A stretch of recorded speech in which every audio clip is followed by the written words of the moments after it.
Yung guys, pinaliguan ko siya guys. Kasi yung kanyang itlog nabasa ng ulan. Yung iba pag napisa, bulok na guys. Bali pa naman 18 yung kanyang itlog guys. Mag-isang buwan na hindi napipisa. Ayun, nandun, itinapon ko guys.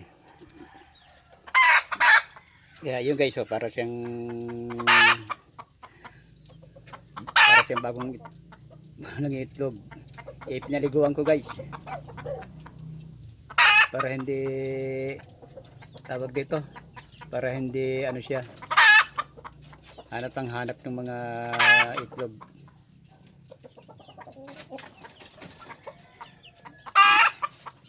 Ano to guys, lahi ng Kelso.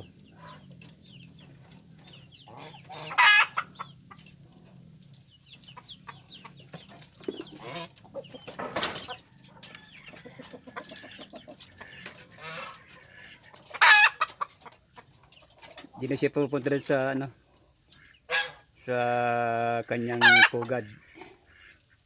Ano siya, bagong paligo siya. Nakakalimutan niya na yung yung kanyang itlog. Nakakalimutan niya na. Kasi binasa natin siya. Kaya yan guys siya. Di na siya kayo pupunta ron.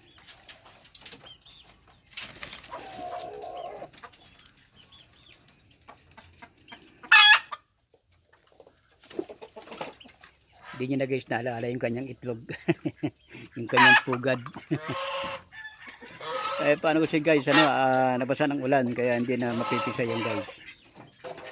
Kasi guys, pagka napisa guys, ang baho, talagang baho. Sobrang baho pala.